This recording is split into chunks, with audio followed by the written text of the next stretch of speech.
So moving over here, we have my Apollo Twin X by Universal Audio interface. This interface has absolutely changed my life, and I can't stress it enough. That interface is amazing. It's absolutely amazing. I love Universal Audio.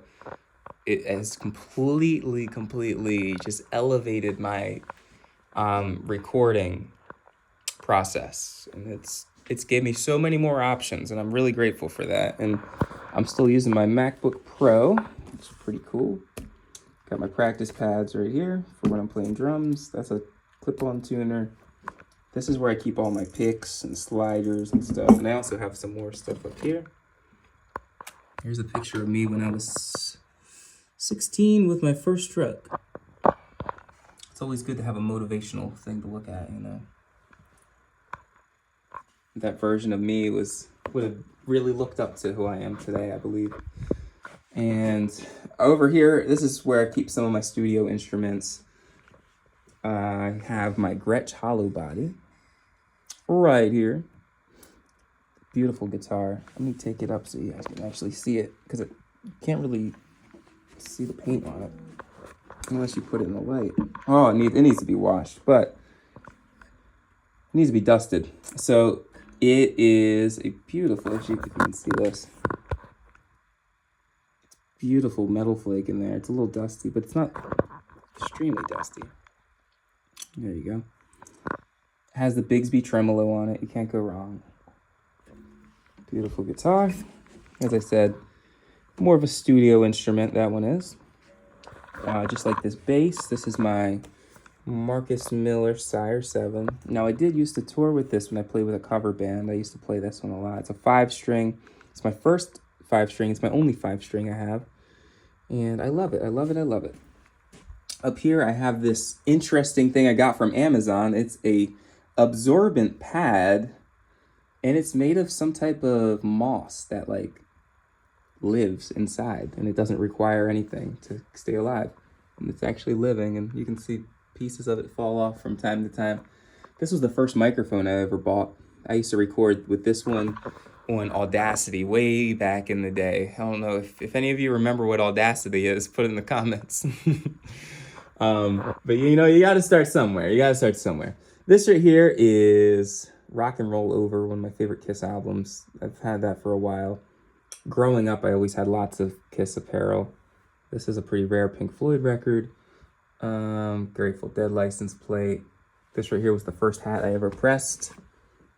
We are not in Abbey Road, but it's the next best place.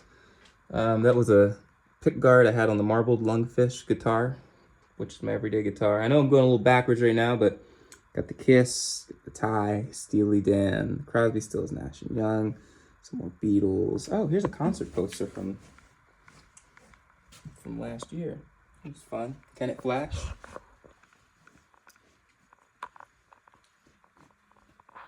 And up here, we got a picture of me when I was like 12 or 11, playing in a club that's with the School of Rock. It's fun to look back and think like, wow, I was like playing clubs when I was 11. Grateful, very grateful for that, because it really gave me so much exposure, or not really exposure. It gave me so much training at a young age. You know,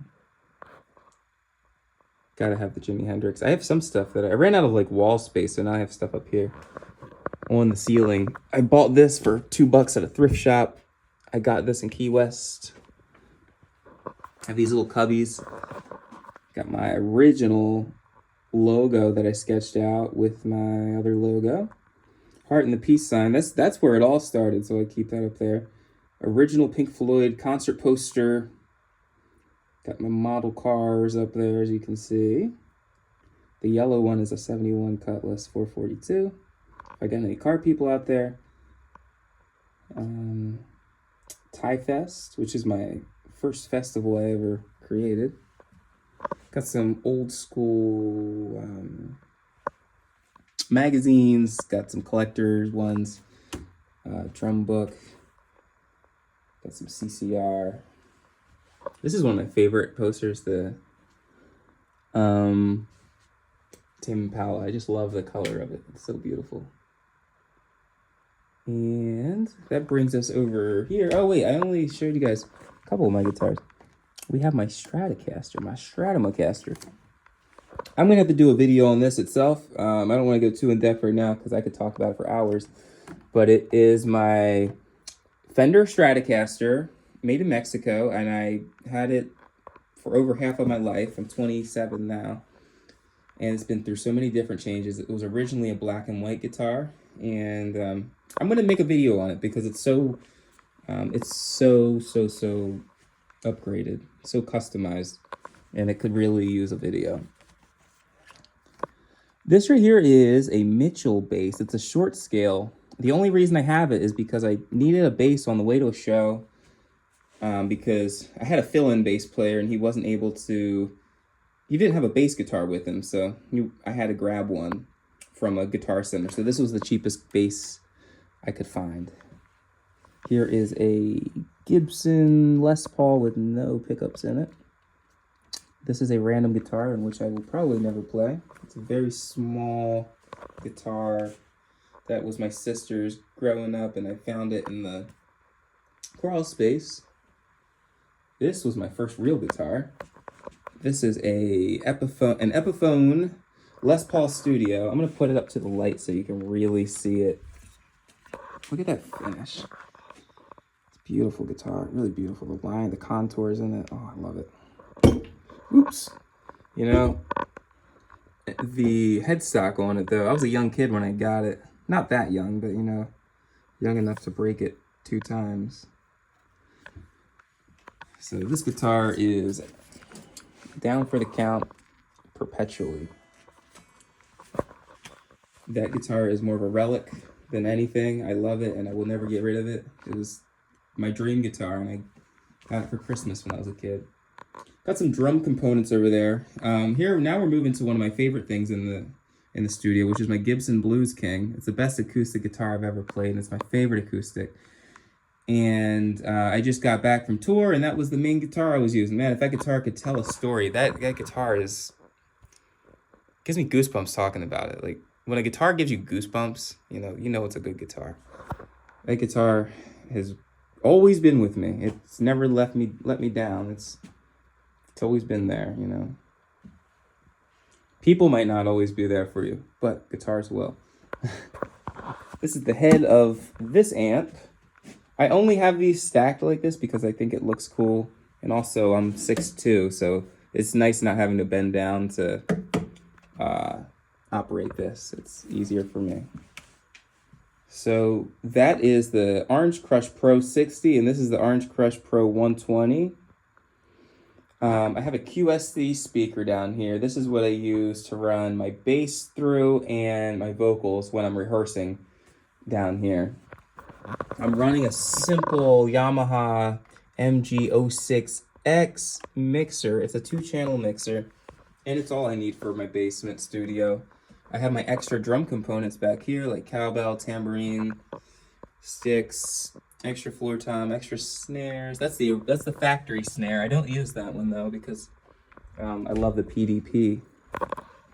For microphones, I use a Blue Encore 100 currently, and that's very similar to a 58, but you know, I think I like this a little more. It's a really cool mic. I have very long tour grade cables because I realized it's nice to have a long cable in the studio. I have my pedal board, which is changing ever so slightly now and then, always tweaking it here and there.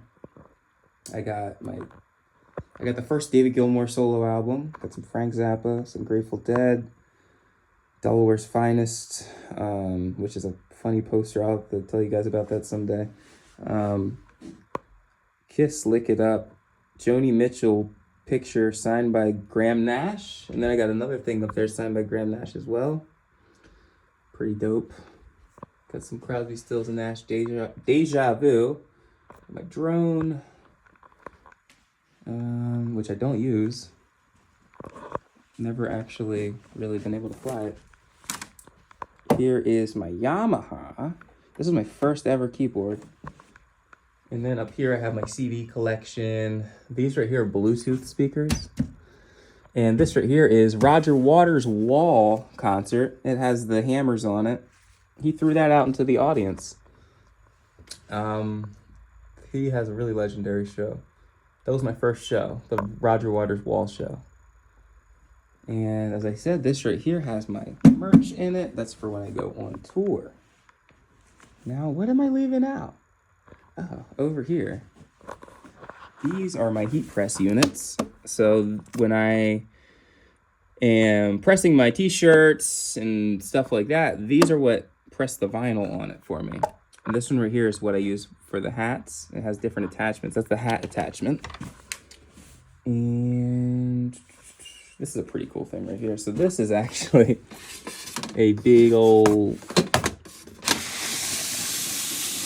it's huge. It's me. It's a big old sign. It's beautiful. It's from a few years ago, but they look kind of similar, I think. And as you can see, I love having the tapestries up there. I have some artwork. I'm going to take you on a little tour to the upstairs portion of my house. Oh, there's my double net. Just casually sitting on the couch because it would make too much sense to, make it seatable for people. An $8,000 guitar has to sit there. So there's that, which is really nice. Sometimes I'll leave it open because I use it for my practice and recordings and stuff.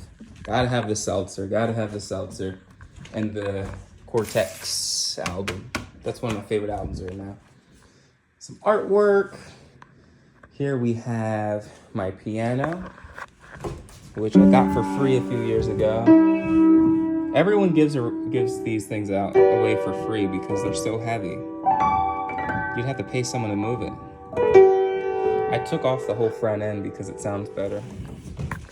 I have some indoor plants. I have some seeds that I'm germinating in there. Not germinating, but propagating. There's a very young Timathus and another young Timathus. Not so young Timathus, and there's my beautiful baby. That's a little inside scoop into my studio and some upstairs instruments too. Peace and love.